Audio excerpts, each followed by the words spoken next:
एक दूर दराज की सल्तनत पर एक बादशाह और मलिका रहते थे। उनकी एक प्यारी सी बेटी थी।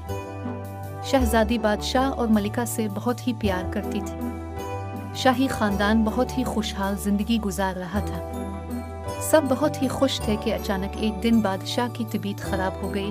तबीब को फौरन बुलाया गया। इसने बादशाह को देखा। वो बहुत ही परेशान हुआ। उसने घर वालों को बताया कि बादशाह की बीमारी के बारे पता लगाना मेरे लिए मुश्किल है। कुछ दिन गुजरे, बादशाह मर गया। बादशाह की अचानक मौत की वजह से मलिका और शहजादी बहुत ही परेशान थे। थोड़ा अरसा गुजरा। अभी शहजादी और मलिका बादशाह के गम को भूले ना थे कि एक दिन बादशाह का छोटा भाई महल में दाखिल हुआ। उसने सारे महल पर कब्जा कर लिया। शहजादी और मलिका को कैद में डाल दिया। सारे महल में हुक्मरानी करने लगा। वो बहुत ही जालिम हुक्मरान था। अपनी आवाम के साथ भी बुरा सलूक करता। वहाँ के सब लोग इससे बहुत परेशान थे, लेकिन इसका हुक्म मानना उनकी मजबूरी थी, क्योंकि जो शख्स भी इसकी खिलाफ वर्जी करता बादशाह इसको सख्त सजा देता। आवाम को समझ नहीं आ रही थी कि वो इसके जुल्म से कैसे आज़ादी हासिल करें और कैसे मलिका और शहजादी को आज़ाद करवाएं, ताकि सब पहले की तरह खुशहाली के साथ जिंदगी गुजार सके। वक्त गुजरता रहा। बादशाह ने मलिका और शहजादी को कैद करके ही रखा, आवाम पर जुल्म करता। एक दिन बादशाह शाम के वक्त शिकार पर रवाना हुआ। महल में मौजूद नौकरानी मलिका और शहजादी को खाना देने के लिए कैद खाने में गई। उसने मौका का फायदा उठाकर उन्हें भाग जाने को कहा। नौकरानी ने मलिका और शहजादी को कुछ पुराने कपड़े दिए कि वो इसे पहन लें ताकि कोई उन्हें पहचान ना सके। मलिका और शहजादी ने वो कपड़े पहने और महल से बाहर जाने लगे तो महल के दरवाजे पर खड़े दरबारी ने उन्हें रोक लिया। एक दरबारी ने निहायत ही सख्ती से पूछा, कौन हो तुम और कहाँ जा रही हो? हम बादशाह के हुक्म के बगैर किसी को भी बाहर नहीं जाने दे सकते। शहजादी और मलिका ने चादर से अपने चेहरे को छुपाया हुआ था। वो बहुत ही परेशान हुई कि अब क्या करें। शहजादी ने बहुत समझदारी से जवाब दिया, मेरे बात सुनो, बादशाह ने आज रात की कहानी में मछली बनाने का कहा है।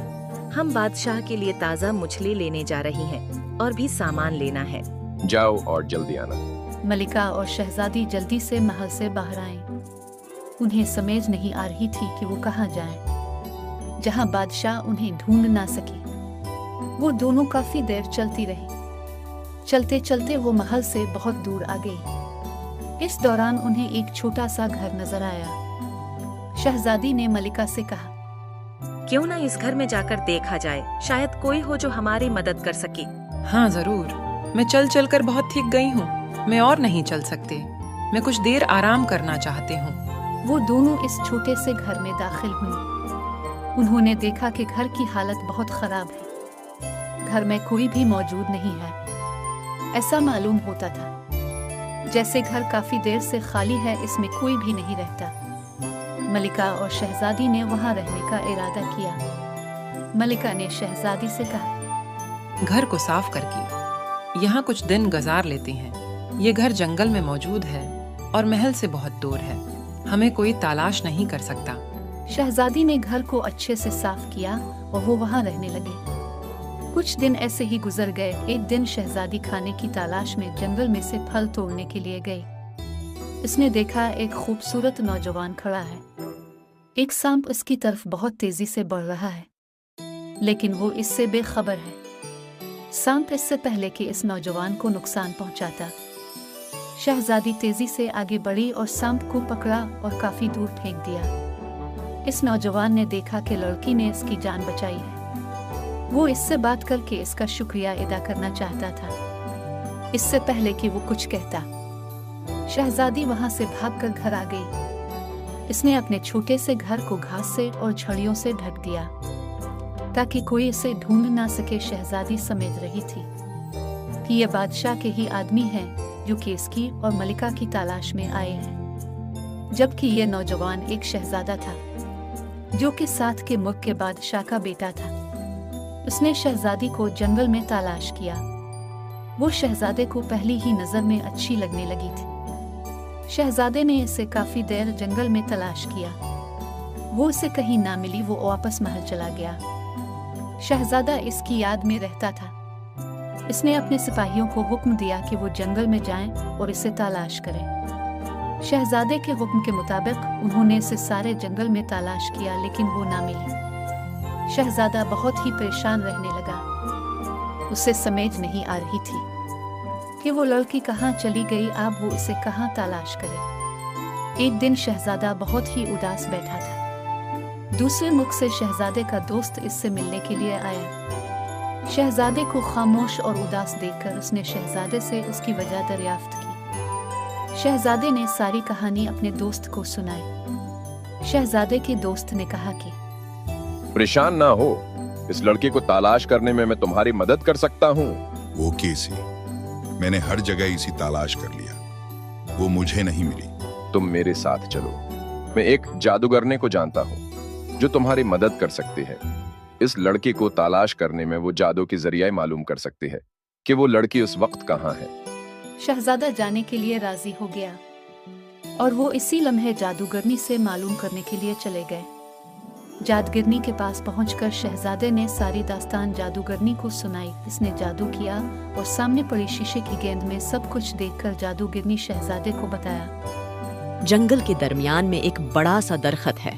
उसके नीचे एक छोटा सा घर मौजूद है। वो दरख्त के पत्तों, घास और झड़ियों से ढका हुआ है।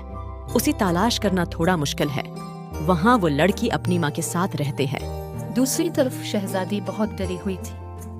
इसने घर से बाहर आना छोड़ दिया। वो कुछ वक्त के लिए बाहर आती, खाने के लिए कुछ तलाश करती और फौरन ही वापस चली जाती। इसे डर था कि बादशाह के सिपाही इसे और उसकी माँ को पकड़ ना ले। शहजादा जादूगरनी की बात सुनकर जंगल की तरफ चल दिया। जंगल के दरमियान में बड़ा सा दरख्त दिखाई दिया, लेकिन घर तलाश करने लगा। काफी देर तलाश करने के बाद इसे झाड़ियों में रास्ता दिखाई दिया। वो चलते चलते घर में दाखिल हो गया। शहजादी ने शहजादे को देखा और डर गई। शहजादी कहने लगी, हमें छोड़ दो, हमें ना लेकर जाओ। शहजादा ये सब सुनकर बहुत हैरान हुआ। इसने शहजादी को बताया कि मैं पास के मुल्क का शहजादा हूँ। तुम इतनी डरी हुई क्यों हो? कौन तुम्हें नुकसान पहुँचाना चाहता है? शहजादी ने सारी कहानी शहजादे को सुनाई। शहजादा शहजादी और मलिका को लेकर अपने मुल्क चला गया। मलिका ने शहजादी और शहजादे की शादी कर दी। शहजादे शहजादी के महल में अपने सिपाहियों के साथ हमला कर दिया और महल हासिल कर लिया और मक्कार बादशाह को कैद में डाल दिया। सब खुशी से जिंदगी गुजारने लगे।